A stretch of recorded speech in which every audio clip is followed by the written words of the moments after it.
Hello, and welcome to the Freshet Friday podcast for May 1st, 2026, where we catch up with the latest news from Burnaby, New Westminster, and the Tri-Cities with the Freshet News team. I'm your host, Jeff Wheelwright, and with me on the podcast tonight are the veteran journalists and founders of Freshet News, Mario Bartel, Teresa McManus, Cornelia Naylor, and through the magic of editing, Janice Clue. Happy May Day to all. Hey, Jeff. Hey, Jeff. We've got a pretty packed show tonight, so I'd like to jump right in with a story that's hot off the digital press. And this one's all about the Burnaby Hospital agreement. After all the discussion about repacing and what was going to happen and how it was going to go, it's now in limbo, and Burnaby Hospital staff were told Monday that the province is pulling the plug on the multi-party contract signed to build that Phase 2. So, Cornelia, tell us what's happening. Well, yeah, this is the latest development in the saga surrounding Phase 2 of the Burnaby Hospital redevelopment. Phase 1, as you know, is finishing up. They're still going to be working on it. I think what I was told is bits and pieces until 2028, but it's essentially drawing to a close, that bit. And Phase 2, a $1.7 billion project, was approved by Treasury in 2023. This is just a bit of background. And an alliance development agreement was signed in June 2024. That was between Fraser Health, the Provincial Health Services Authority, which is basically BC Cancer, because there's a cancer center that was going to be a part of Phase 2. PCL Constructors, West Coast Inc., Parkin Architects Western Limited, and Infrastructure BC. And what this model of procurement, this group works together as an alliance, I suppose you could say, and gets the job done. And on Monday, it was that it's not a construction contract per se where they have a plan and they're going to start building it. This is before design and construction begins. Just these are the people working on it. And after announcing in February that they were going to quote unquote repace Burnaby Hospital, i.e. pause the project, all the while saying that they were not canceling it, that they were going to move the project ahead. They've now canceled that agreement that they signed in 2024. When it was signed, provincial officials and local politicians lauded it as a milestone, saying that they were getting closer to development and construction of Phase 2 of this much-needed project. And now that's been canceled. The lack of responsiveness from local MLAs has been something that's been noted by local citizens. We got a letter to the editor saying as much, that they're frustrated with local politicians not saying anything about the hospital project. Reddit and other social media platforms, I'm seeing the same thing, with people complaining that their local politicians haven't been responsive to residents' concerns. Yeah, and I mean, all in all, the Burnaby Hospital Foundation is just concerned that delay will just increase the cost of the project, and services will be cut or the cost will go up. There's no way to have one or the other of those things not happen. So yeah, big news. So we're going to go from hospital delays and serious disagreements to something a bit more fun, as we're looking at new ways to play in New Westminster and the Tri-Cities and Port Moody, as well as an urgent plea for facility upgrades to the outdoor lacrosse box in New Westminster's Moody Park.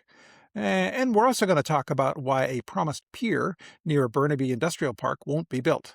So we're going to start with you, Teresa, talking about what's going on in New West with parks and recreation developments.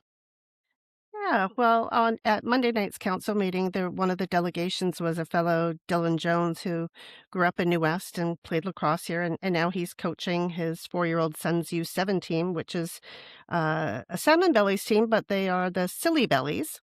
Um, and so what his concern was the Moody Park outdoor box.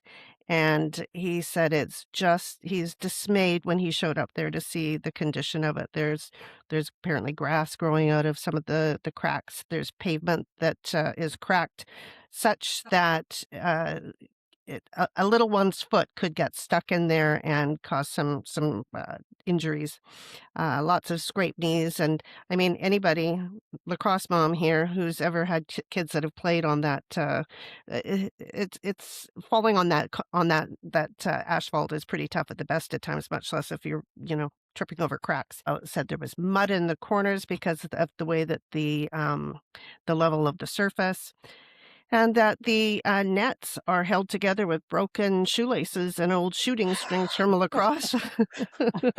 So I went by, and there were kids a little bit older than the 4 to 6 year old crowd that he coaches, and they were out there and they were playing. But uh, the director of Parks and Recreation said that a full redo of that facility is coming up this summer. But the coach there said, we need some urgent repairs because these kids are out there now. And so I think Parks and Rec is going to take a look at getting out there and doing some immediate kind of repairs that will make it safe. And then that facility will be getting fully redone come summertime. And then after that, I think he had mentioned, or the staff had said that Hume Park, the box there is scheduled for renewal. And then staff is also looking into future plans for what will happen with the outdoor box at Grimston Park. And at the other end of the spectrum, there was this report that I know that you'd mentioned about a new downtown community center, covered multi-sport box, disc golf course, and an indoor ice sheet amongst the amenities that are proposed in the new parks plan. Yeah, this one came to council a few weeks back, and I finally had a chance to sit down and go through it and write about it. And it's called the People Parks and Play, and I think staff have said that it was developed with input from more than 3,000 people, and there's a lot in there. And one of uh, the sort of the thrust of it is that they were trying to create a plan that catches up and meets today's needs and also keeps up. And there was a lot of discussion at the council table regarding the need of amenities, parks and rec facilities to meet the population growth and the demands that brings.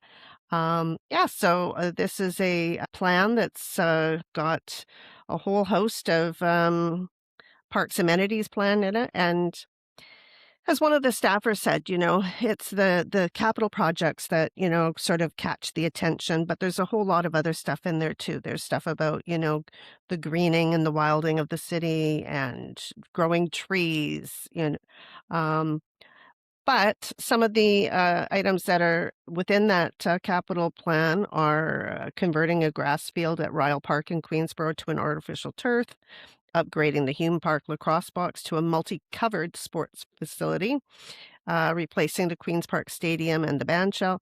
And then there's also looking at completing the western expansion of Westminster Pier Park. So that is work that's underway. Mario and I just actually popped by there when we were on a route to an assignment the other day, and it's coming along. And then work that's still on the horizon is the redevelopment of the Pier Park site that was destroyed by the fire. That's, I'm guessing, is going to take a bit longer. There's the city is really involving the First Nations in those discussions. But within this particular plan, it's estimated $127.2 million in the 10 years. So of which 63.6 million is already in city's plan. So lots of good stuff in there.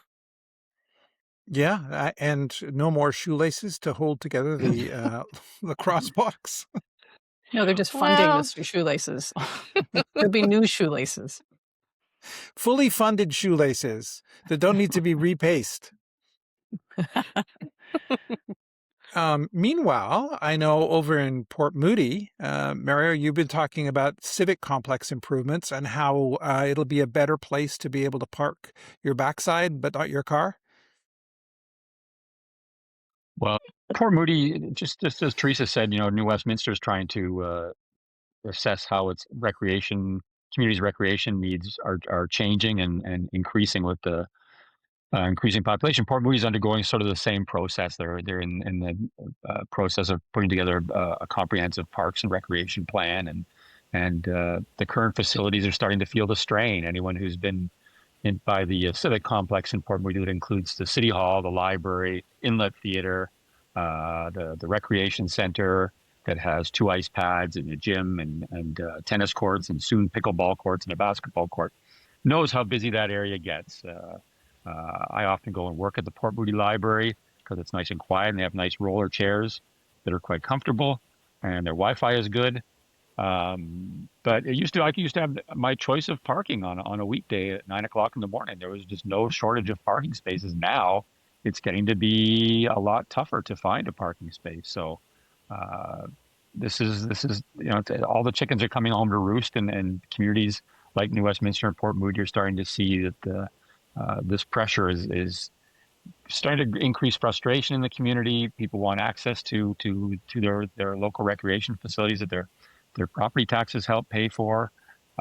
So the cities, I finally caught up with a committee meeting from last week, the Council Strategic Priorities Committee. They talked a little bit about a plan to bolster the complex and try and improve its accessibility, as well as just the connecting of all the various parts, and just make it flow a lot better. And the plan they've come up with will probably cost around $6 million. $5.9 million is the current budget estimate. It'll be brought in over 3 phases. It's going to include uh, sprucing up and modernizing the entry plaza to the rec center, creating a larger playground next to there's an existing playground right beside the arena. They want to make that larger, add a few more features like swings and a little stage area to fire kids' imagination. There's a sort of a plaza area between the rec center and library. There's just kind of a walkway now. They want to turn that into a bit of a living room, outdoor living room where people can sit and read a book or chat or have a coffee, and just make it a more people-friendly place. And they also want to deal with some of the parking issues. And one major talking point when they were talking about this was the plan is to create walkways in the parking lot to make it safer for pedestrians. And anyone who ever shops at a mall or a plaza knows that parking lots are basically built for cars, and pedestrians are definitely a second thought. But you have to get from your car to the entrance, and that can be a bit of a game of a real life game of Frogger sometimes. Cars backing out, cars wanting to get into a parking spot. So part of the plan is to create walkway to the entrance. Of course, that means some parking spots are going to be lost, as well as some other facilities being added, like a basketball court. So that was a discussion. But it's going to be total about 10 parking spots. The city said the staff report said they'll try and find ways to alleviate that, but it's just a sign of where communities are when there's so much growth happening so quickly that a lot of these things just can't keep up. And Port Moody's facing that right now. And they've also talked about long range. They want to have an aquatic center. There's no indoor pool in Port Moody, and so if people want to swim in the wintertime or take swimming lessons, they have to go to neighboring communities. And a lot of communities now which are feeling the same pressures are saying, no, we're prioritizing residents first. Port Moody does that itself with its programs. So it's hard if you live in Port Moody to get your child into swimming lessons in Coquitlam or Burnaby or New West. So, and these proposed changes that they're looking at, what's the timeline for implementing those? They didn't really give a set. It's going to be done in 3 phases, and each phase will have a public input, and they'll drill down a little bit more. The discussion last week was basically to move it forward to a detailed design phase. Right. So a complete plan and construction plan hasn't been fleshed out yet. So it'll probably be over a series of years that this will come to pass. Right. Great. Well, thank you for that, Mario. And the last item I had here was about a promised pier in Burnaby near the industrial park down by the river. And that's a story you did, Cornelia. And I know that area quite well. And there are a number of piers along the riverfront there, but the one not too far from the Amazon facility is apparently not going to happen. Do you want to tell us a bit about why? Sure. Yeah, this was something that I saw in a city report. Always interesting when it's buried in there. The report informed council that Oxford Properties had decided to pay nearly $1.4 million instead of building an amenity pier, not a commercial pier, a public pier where people could go and look out at the river and a place for sitting, that they decided to pay a security instead of building it. The Oxford Properties is the developer of the Riverbend Business Park. It's on the southernmost tip of Burnaby. Why do you know that place well, Jeff? Because there's some great dog walking trails near it. There's some really nice trails. I went down there to take some photos for this story, and it's really lovely. Very quiet down there. So yeah, the Riverbend Business Park is a 6.5 acre park, and it's fully leased at this point. It's complete, and the biggest tenant there is Amazon. It's a giant Amazon distribution center. And as part of the rezoning back in the day when this was still in the conceptual planning phase, it included an amenity pier there, and the city put in place a covenant saying that you wouldn't be able to occupy the building now occupied by Amazon without building that pier first. The problem was that they needed to get a water lot lease from the province to be able to build it, because the pier would be going out into the Fraser River, which is provincial. At one point, Oxford said that they wanted to be able to have occupancy almost certainly because Amazon was looking to get in there, and they probably didn't want to pass that up. And that's just me speculating, but it seems pretty clear. They didn't want to have to fulfill that obligation. So the city put in place another covenant saying that, listen, if you want to pay, nearly $1.4 million, then if you can't get this water lot lease from the province, or if you can't get it done, then you can pay that instead. Anyway, so the city was working with Oxford Properties to get this lease from the province and all the different approvals that they needed from, I think there was a federal government thing having to do with the water. The city was working with them, and as of a September report, the project seemed to be going ahead. That city report in September 9th said that the water lot lease had, quote unquote, received provincial endorsement, and that they expected final approval later that month. So staff expected construction would start in November, take about 5 months. If you do the math, that means that we'd have that pier by now. But in December, Oxford went to the city and said, we are unable to get the lease. We have been unable to secure the water lot lease, and they were opting to pay the money instead. Now the city is required to take the money and let them off the hook when it comes to the pier. The city says, yes, there'll still be access to the waterfront. One thing that I was trying to get to the bottom of is, did the province actually reject the water lot lease, or was that application still in progress and Oxford just didn't want to build the pier and said they were unable to get it? I asked the city directed my questions to Oxford, and after a little while, after a bit of a wait, Oxford got back to me and also didn't answer that question. I asked them very directly, did the province reject that water lot lease application? And they said, a decision not to build the pier wasn't taken lightly and came after careful consideration. But when it came to the lease, they said, we have nothing to add as it relates to the lease. So that is an unanswered question. Nobody wanted to answer whether the province had actually rejected the lease. Well, and also what they're going to do with the $1.4 million. Well, the $1.4 million the city gets to hold, and they can build another amenity that is in keeping with the covenant. I don't know. I don't think that necessarily means it has to be a pier, or it even has to be in Burnaby Foreshore Park. Oh, and that's the other thing. That Burnaby Foreshore Park area, this amenity pier would have been connected to that by a cycling pedestrian path. It would have been quite lovely, actually. It's a very nice place.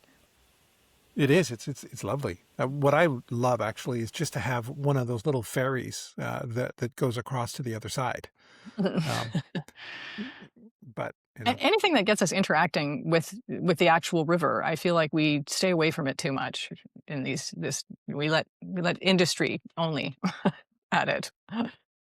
Thanks for that. Now we're going to switch from talking about the riverfront pier in Burnaby that won't be built to a conversation with Freshet founder Janice Clue about a big story impacting the arts community in Burnaby. Well, Janice, I have a question for you.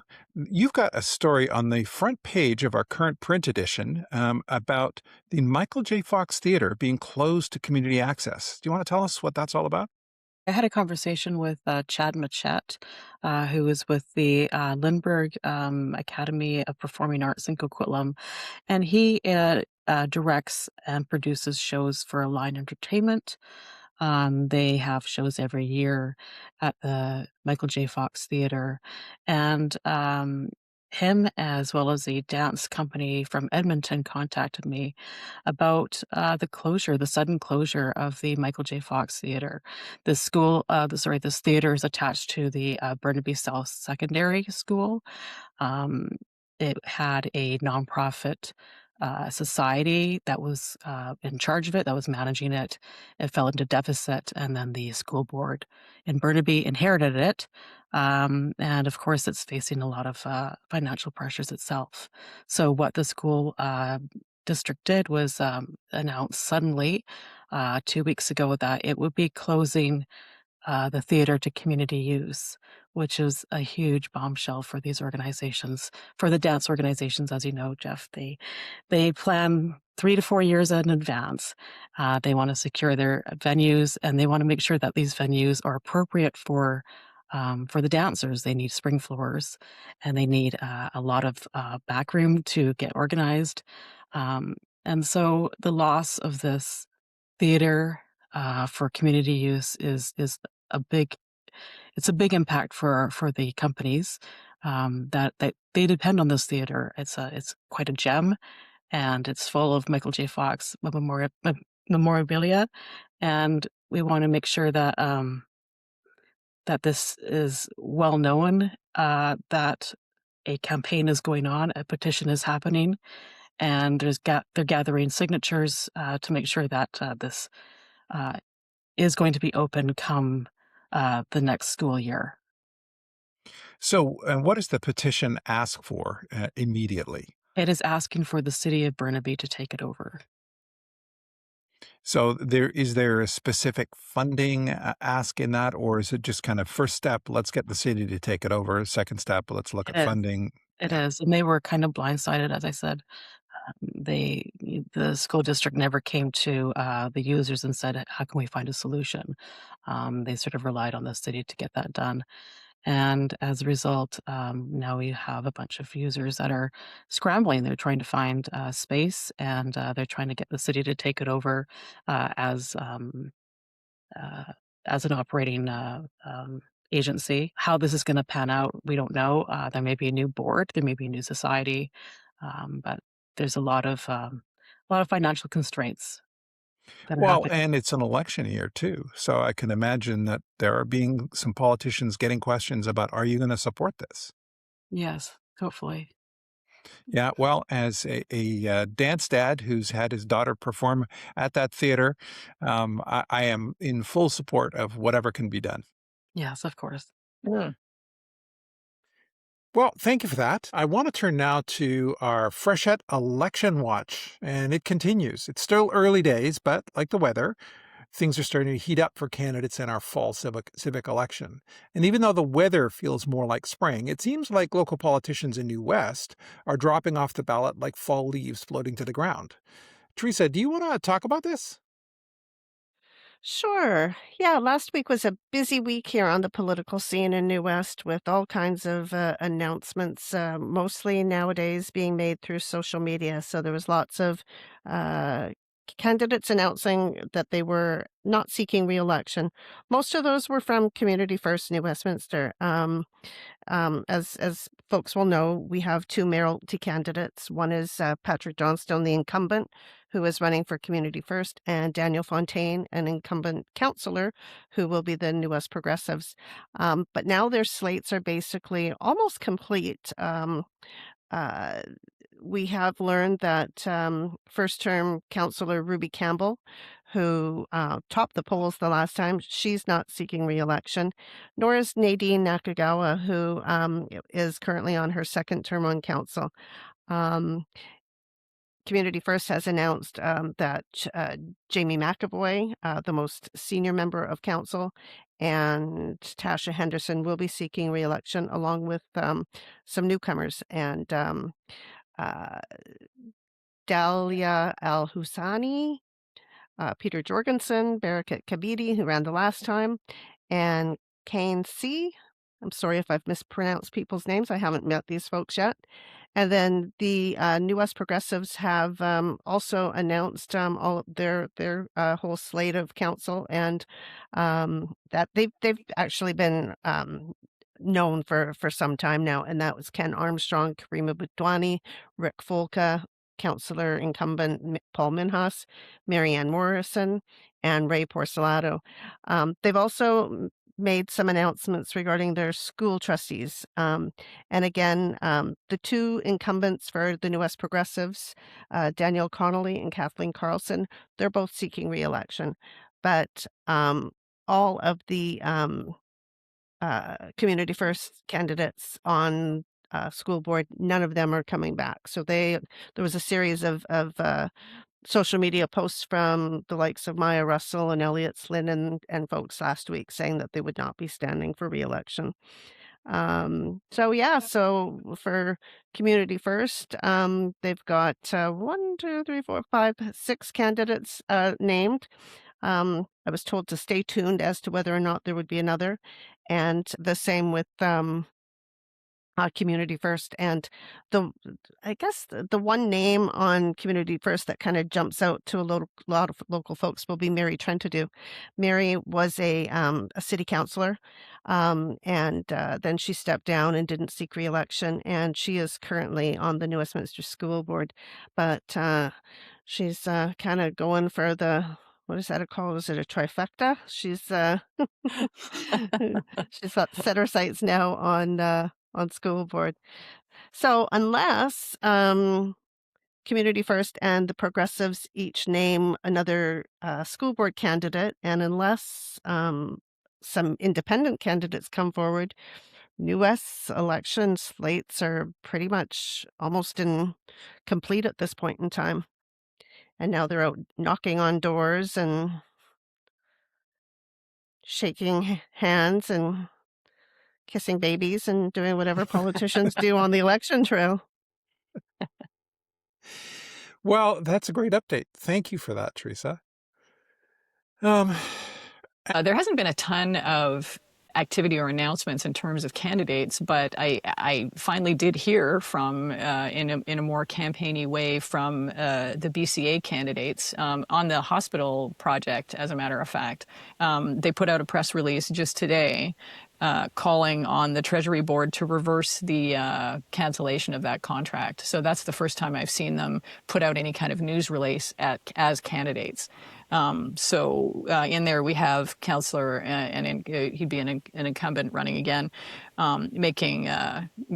giving statements calling on the government to reverse the cancellation of that. Yeah, so we're disappointed with this decision and by the Treasury Board, but we all continue to urge the province to expedite the necessary upgrades to the Burnaby Hospital. And it's a statement from the BCA, Burnaby Citizens Association candidates. yeah, I mean, it seems a natural election issue. Well, it's interesting that it's as an election issue because BCA members have to be card-carrying NDP, provincial NDP members. So it's interesting that these BCA candidates have stepped out and are essentially criticizing their own party.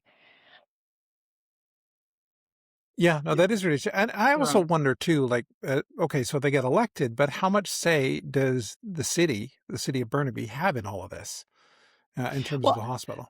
Yeah, and I talked to Mayor Mike Hurley about that when I first talked to him about the repacing of the Burnaby Hospital project. I said, "Listen, health is a provincial matter. What can you do as a mayor or any municipal official?" And he said, "Well, I can basically just rattle as many cages," was exactly the quote, to see if he could influence things in one way or another. And that's, I think, Teresa will agree. With every either provincial or especially municipal election, you have all of these these issues that candidates bring up that really aren't the purview of municipal politicians, except for to make some noise and to put out statements. But it's not really, they're not, they're not necessarily municipal issues. Well, it's interesting, and it's not election related per se, but in Burnaby at the school board level, they're facing some issues with their funding. There was a salary arbitration that came down that could have a $9.4 million impact on their budget this year. And so you have trustees who are BCA, who are very concerned about the province not stepping up to the plate to fund that in its entirety.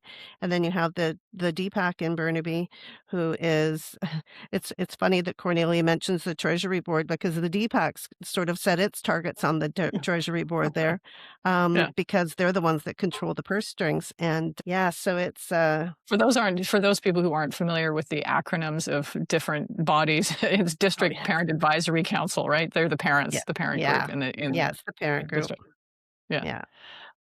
I think this is, I think, again, with the election coming up, this is going to be something maybe we're going to talk about again is um, the, especially in Burnaby, the position the BCA is going to be in, like the the Burnaby, what the heck? What is that called? Citizens Burnaby Association. Citizens Association. The Burnaby Citizens Association, because they're provincial NDP aligned. But there are a lot of things that the provincial government is doing right now. Like, there's a couple of flashpoint issues, like with the school board budget and with this hospital, they're very unpopular decisions, or could become very unpopular decisions in the case of the school district, where they're going to be between a rock and a hard place because their constituents are unhappy, and yet the people, the party that they've aligned themselves with provincially is making unpopular decisions. Yeah, that's a tough spot to be in. Mhm. Mario, do you have anything more you want to add on elections?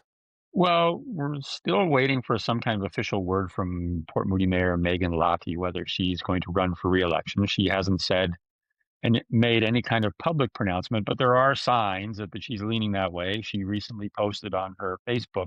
She reposted a endorsement from the New Westminster and District Labor Council on her Facebook page, saying she was proud to get that endorsement. And there is a URL out there, lottie2026.com, which has been registered but isn't yet active with a website. Although there are some posts on social media that seem to show screenshots from this website, but as yet I have not been able to infiltrate it. So I don't know whether we're going to get any kind of big announcement from her. When I spoke to her about it, she said she's busy running the city. She doesn't have time to deal with the election just yet. We do have one candidate for mayor already. That's Councillor Haven Lorbecky, who's part of the a new slate called Port Moody or Port Moody Vision. I think they are. But other than that, there's been no big pronouncements of candidates yet. I now want to move from early developments on the Port Moody election scene to Janice telling us about major changes to a storied building in Port Coquitlam.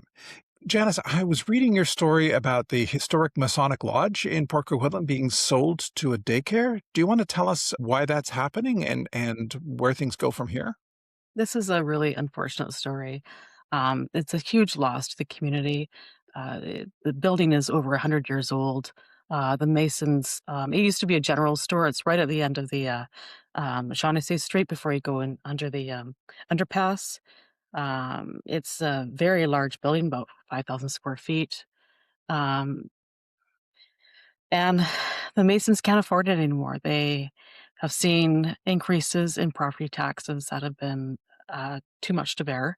About 8 years ago, they were paying $18,000 in property taxes per year. Now it's 46. Uh, Whoa.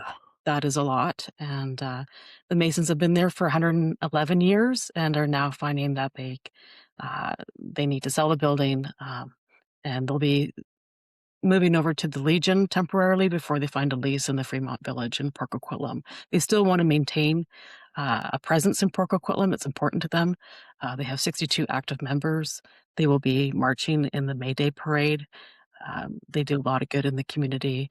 And unfortunately, this is a situation where They've just been priced out. So, and when is this all supposed to take place? Like immediately? So there is a large for sale sign on the building. The subjects are removed at the end of July, and they take possession at the end of September.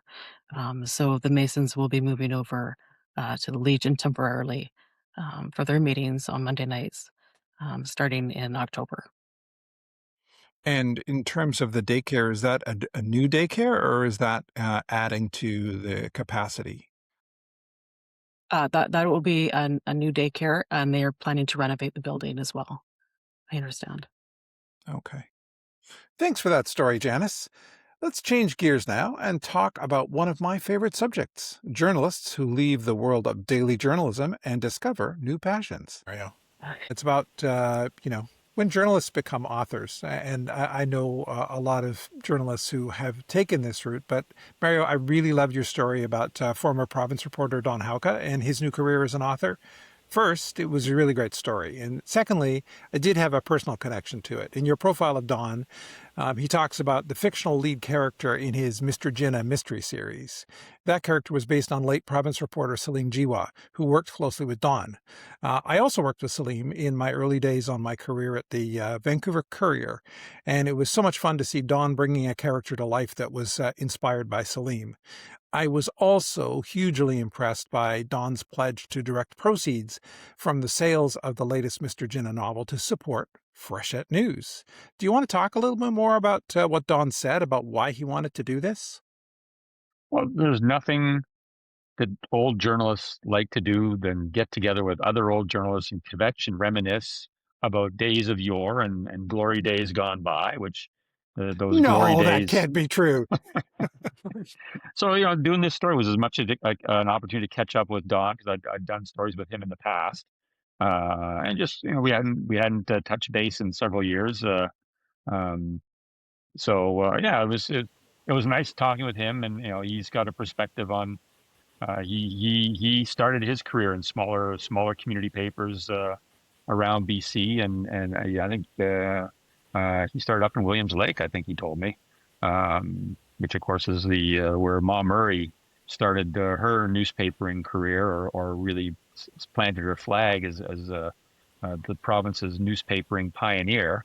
Um, yeah, and he left the province in 2002. That was still early days of the mass purges of the buyouts that have happened at the daily papers. As far as I know, they're down to a skeleton squad there now. And since then, he's kept his finger in the business. Writing these novels based on Salim Jiwa allowed him to keep that connection to the business, and he he's a reporter, so uh, he does a lot of research on his stories. The latest one involves a South Asian um, couple who run a coin dealership in Gastown, and they're murdered with military efficiency, as Don put it, and it's the beginnings of a serial killer that collects little tokens from his victims. And so Salim, the Mr. Jinnah, the fictional incarnation of Salim Jiwa, is on the case, and we follow his investigation. And I think takes him around the world, or to many exotic places, trying to track down what's going on with this mysterious killer and this mysterious couple that were his victims. And yeah, so Don, I think most journalists have a connection to small papers, starting our careers there. Some of us never really advanced beyond small papers because those opportunities for advancing were taken away as the industry contracted.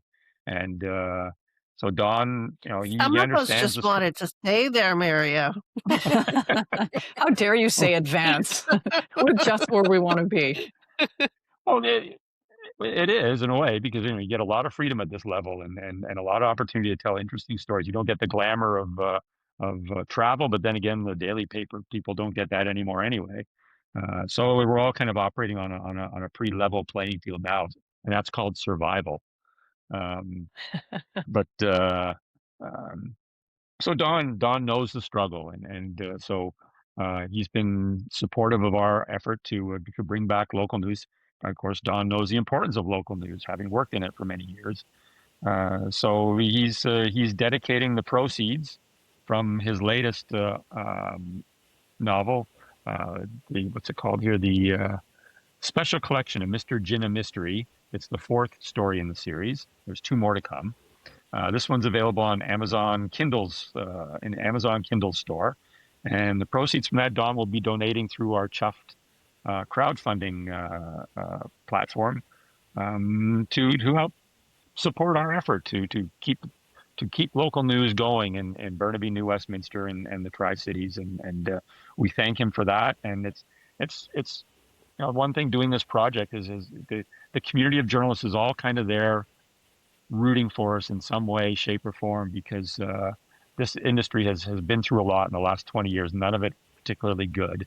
And we're seeing the cost of that in news deserts being created all over the place. And to kind of come up with a way that may push back against that and create a ray of hope is part of our drive to keep going forward on this and hopefully create a model that the other communities and other groups of journalists who've been similarly displaced as we were can follow to keep telling stories and keep informing their community and keep sharing important events and stories about people in the community.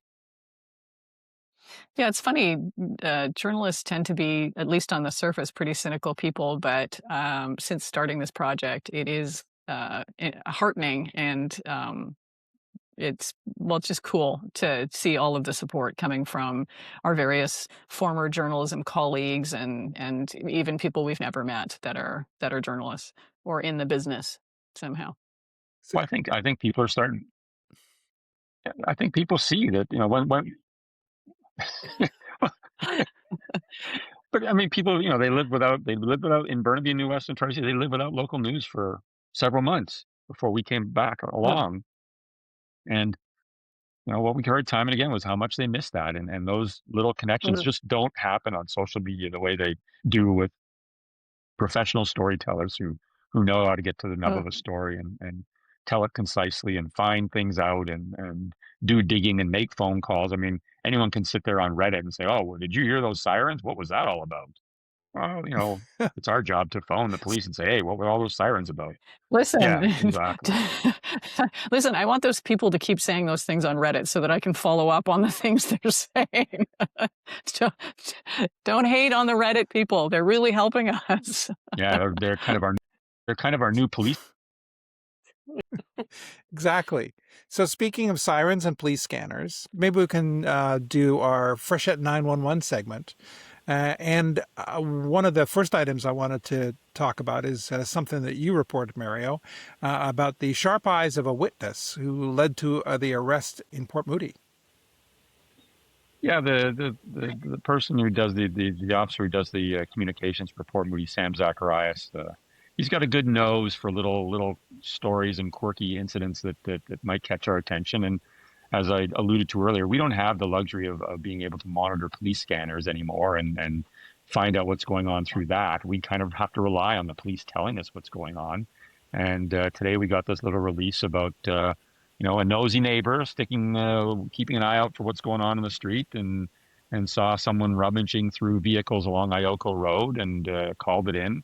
And according to Sam's press release, officers showed up. They didn't find anyone doing anything untoward, but they were able to get some surveillance footage because a lot of people have those door cameras now, those ring cameras or cameras on their front yard to keep an eye on who's walking up their walk. So they found some surveillance footage, and a little while later, they tracked this person down, and it turned out he was wanted for several breaches of release orders. Hmm. And so it was a little bit of a good catch for them. And as Sam says, that just goes to show that police can't do it all themselves. They also rely on eyes in the community to inform them of things that aren't quite right or aren't sitting right with somebody, and making that call and alerting them to something that might be going on. Fascinating. Well, thank you for that. And speaking of police and long-term investigations, or people who have been wanted for a while, there's a story that you wrote, Cornelia, about a Burnaby man who found himself the subject of a long-term investigation that led to his arrest in Campbell River this month. Do you want to tell us about that story? Yeah, it's a real, in terms of Burnaby, it's funny, I haven't gotten anything recently from the Burnaby RCMP, but Burnaby people seem to be making a name for themselves elsewhere. So this was, Not necessarily in a good way. yeah, it was not a long-term investigation, I would say, but lengthy is the way they said it, the way Campbell River RCMP said. So they were apparently looking into a male trafficking illicit drugs in the area of Campbell River, and eventually executed a search warrant at a short-term rental, some Airbnb or a BBRO or whatever, whichever one, in a rural area just outside of the city, according to a police press release, and seized a bunch of cocaine, suspected fentanyl, and more than $13,000 from that place. And a Burnaby man, a 31-year-old Burnaby man, was arrested and in connection with the search warrant. And he has a court date scheduled for June, but has been released and will have to come back. We'll have to go back and attend court. Our next story comes from Janice, and it's a sort of a blend of something that might result from a Freshet 911 moment and art. It's about how Coquitlam is battling graffiti while also focusing on beautification. So, Janice, I see there's an interesting story out of Coquitlam that has to deal with a different kind of public artwork in the form of graffiti, and that utility companies are not great at cleaning off offensive graffiti from their facilities. Do you want to tell us about that? Well, this came as part of a report on beautification, if you can believe it. The city has been doing a lot of work and spending a lot of provincial money and Destination BC money on, making the city pretty, making it safe, lightening it up, brightening it up with street tree lighting all over different neighborhoods throughout the city. And it's been really quite nice to see. This year and next year, the city has budgeted $379,000. And the report came out on April 20th from Dr. Hilary Letwin, and she gave an amazing presentation before council. It was really wonderful to hear what's going to happen in Coquitlam over the next 2 years. It includes murals on a pump station that's just is a blank canvas. So um, you know, that will be a water themed mural. There's going to be one by the SPCA building. The pedestrian bridge is going to get prettied up, and shopping mall is going to get banners, um, more street lighting, and there's going to be big poppies going around the Legion for its 100th anniversary this year. However, as the city is doing this to make itself look more beautiful, there are some issues, as you as you well know, when you pass by a blank BC Hydro box or Telus box, it can be filled with quite offensive graffiti, and the city has been battling with this for years. There are swastikas. There is really negative language um, all over these boxes, and they're in prominent locations. And the problem is that it's on city land, but it's somebody else's infrastructure. And so the city doesn't really have a lot of jurisdiction on what to do with those. Um, but they've gone back and forth with BC Hydro specifically because it takes up to 30 days to get that removed. And they're hopefully going to find a solution where BC Hydro and TELUS pay the city to get it cleaned up. Possibly they'll have volunteer groups that do this, or someone who gets remuneration. But it's so offensive. Yeah. As you go through a neighborhood, you see the lights, you see the murals, you see the new furniture that's very artistic, and then you see something that's quite offensive on a box that's not owned by the city. And so the city's been scratching its head, saying it's time to get this done. It has to be removed immediately.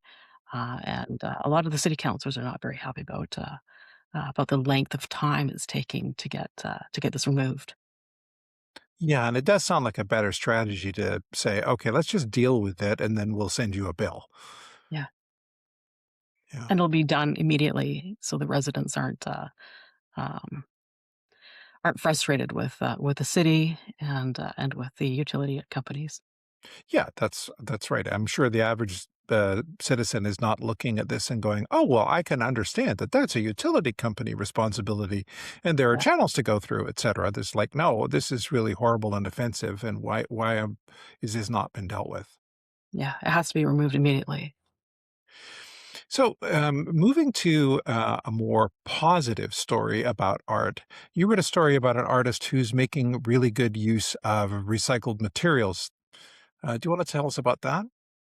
Her name is Dorothy Doherty. She also has a very long uh, of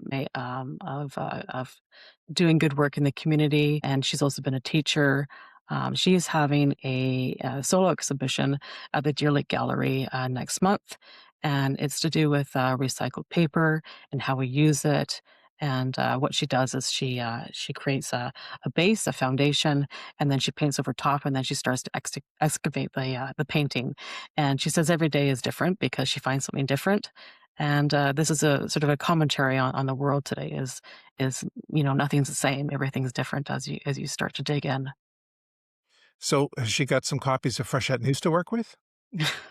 I hope so. Great. Okay. Well, thank you for that.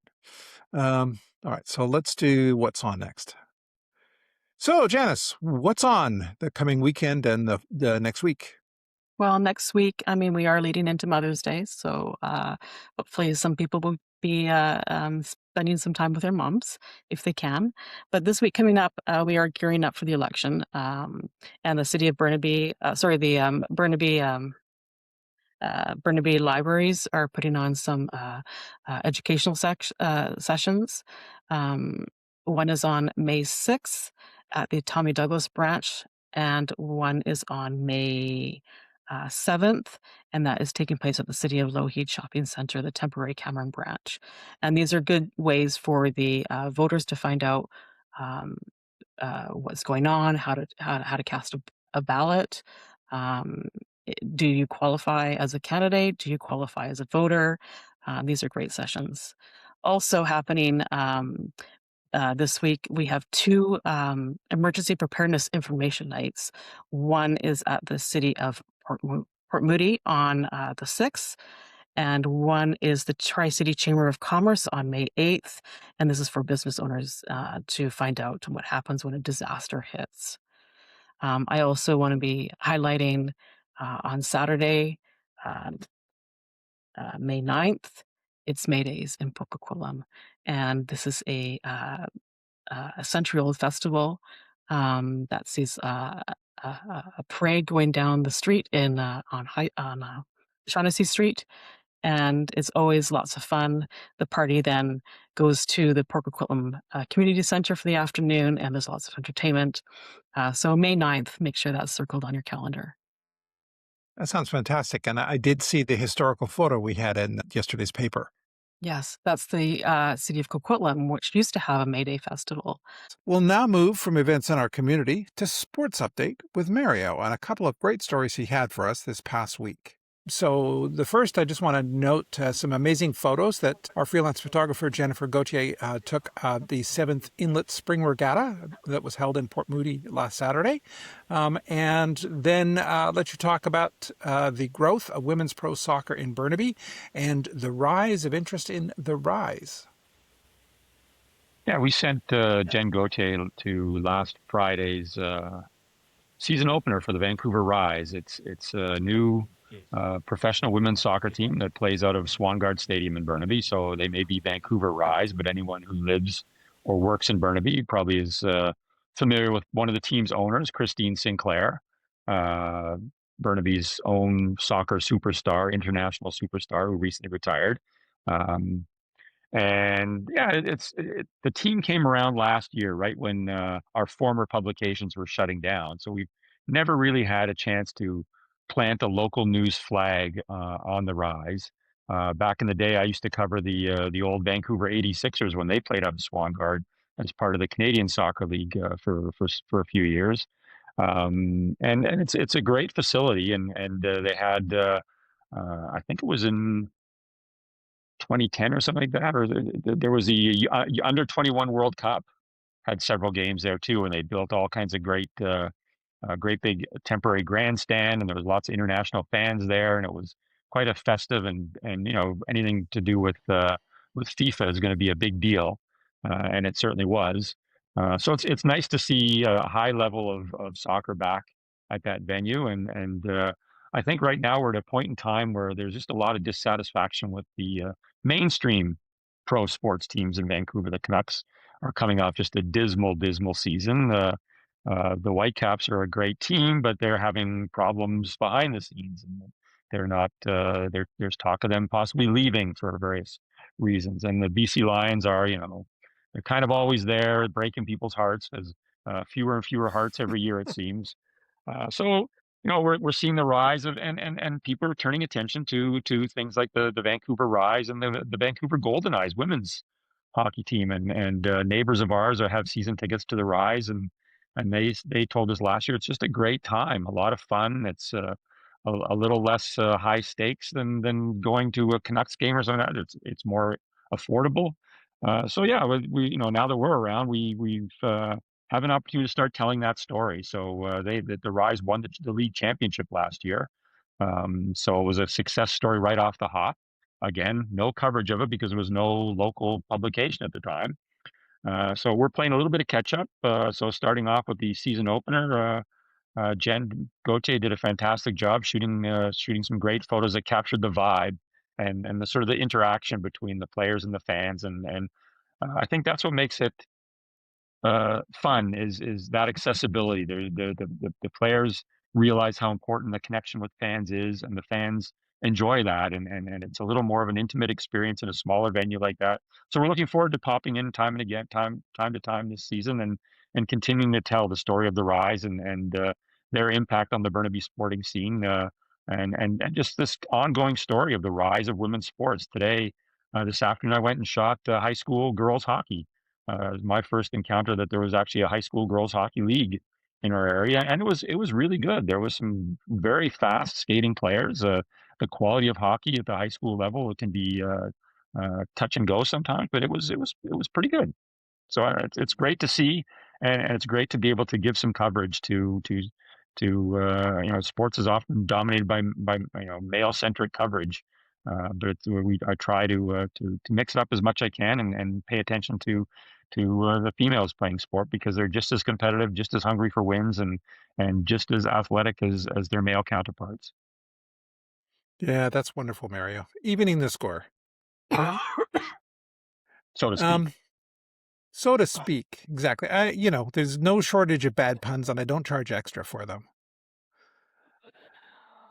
So I want to turn now to our favorite stories of the week. And maybe, Cornelia, do you want to start with yours? No. Okay, well, you could say no. That's fine. I was taken off guard. I forgot about this part. Okay, well, maybe Please I'll start with someone else. It's like ordering at Teresa. dinner when I haven't made up my mind. Yes. Yes, like you order. Okay, Teresa, what was your favorite story of the week? I really enjoyed working on a story about a Burnaby artist, Ginger Sedlarova. And full disclosure, Ginger and I were in the same journalism program at Langara College many years ago. And she had a career at the Vancouver Sun. She was there for 10 years. And then she went off to Europe and she was working for magazines. And then she was back to Canada and was working at the province for 10 years. And then she, as we spoke of earlier regarding Dawn, she was one of the folks that left when the industry started doing buyouts. And she's sort of reinvented herself as an artist. She always was, I will say, very creative when we were in journalism school. And she has taken her skills from the province and the Sun and magazine work, and she's a collage artist. And so had a chance to chat with her about a couple of artist residencies that she's doing. And I was living very vicariously through her because first off, she's heading to Berlin next week, and Wow. she's just the way that she spoke of Berlin, it was just, it was just so amazing. It sounds like I want to go. And then she'll be back to Burnaby for a couple of months, and then she's off to, I will not pronounce it. It's a chateau in the French countryside where she will be collaging by day and drinking bottles of wine apparently by night. In fact, she was saying that when you were filling out your forms about going, they ask if you want 1 or 2 bottles per day. So I should have been an artist. The morning bottle and the Yeah. evening bottle, How is So, how is this how is this path from Langara led you in such different directions? yeah, no, she went the graphics route and was in their arts department, and here I am. So yeah, so it was interesting chatting with her about what she hopes to accomplish at these different residencies, and one of them, the one in France, a fellow artist friend told her that, you won't get in because they only take good artists. So she was quite delighted to be accepted, and guess who the first call went to? But then when she's back here, she's also been doing some more serious. I mean, collaging is, it's she says you can be as serious or as silly as you want with it. On the serious front, though, she has Or as drunk been as you going back want. and forth. Apparently. She's been going back to Ontario where her aunt, has a collection of family artifacts, and she's researching her Jewish family's history and is going to be basically, telling her family story, through collage. So, yeah, it was a really, nice chance to chat with an old colleague, and really quite inspiring to see how, folks are able to sort of pivot and find, new things to do. When she first left the industry, she was making jewelry and painting, and then got stuck on collaging during the COVID pandemic and has Oh, not looked back. Oh, that's wow. fantastic. And a personal connection to that story. Well, and she trains as a journalist, so she knows how to tell a good quote. She's quite quotable. Thanks, Teresa. So now we'll turn to Janice. Janice, what was your favorite story of the week? On Saturday, I had the honor to go to the Tri-Cities Chamber of Commerce Business Excellence Gala. It was lots of fun. People are dressed up. There was lots of glitter, and the attendees had the chance to mingle and dress in the Moulin Rouge style. So there was lots of feathers and lots of sequins. Let's put it that way.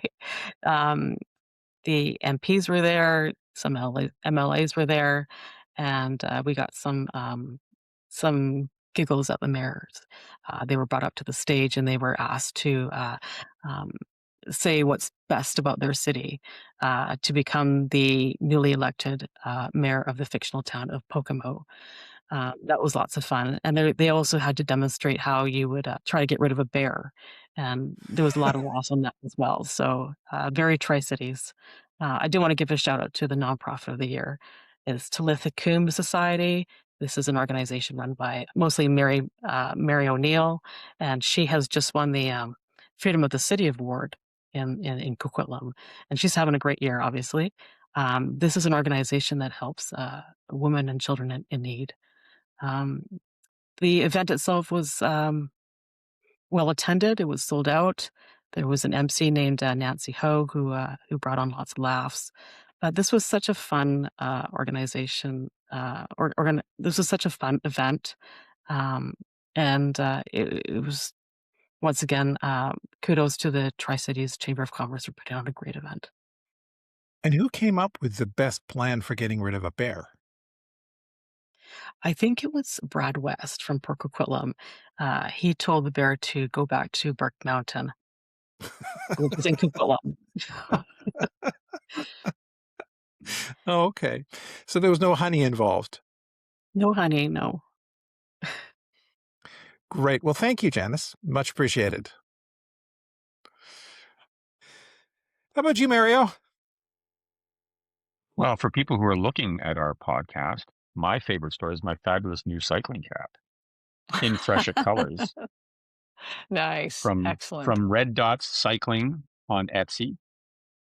All of them are handmade. This one is called the Siena, named after the city in Tuscany where the famous Strada Bianchi bike race in February ends every year, and also the Palio, the crazy horse race that happens in the central square. If you've ever watched the documentary, it's quite wild. Hmm. Well, I'm loving the hat, Mario. I had to get some love for the hat. And how about you, Cornelia? Well, it's actually a story we haven't talked about. It was the official opening of the pedestrian overpass. We've already written, I mean, we already talked about it on this podcast, saying that people were sneaking over. And so they unofficially opened it. And I kind of hummed and hawed about covering the official opening. It was on a Saturday. It was on Saturday. And sometimes I poo poo these official sort of ribbon cuttings where all the local politicians and various people involved make speeches. They seem almost like a performance.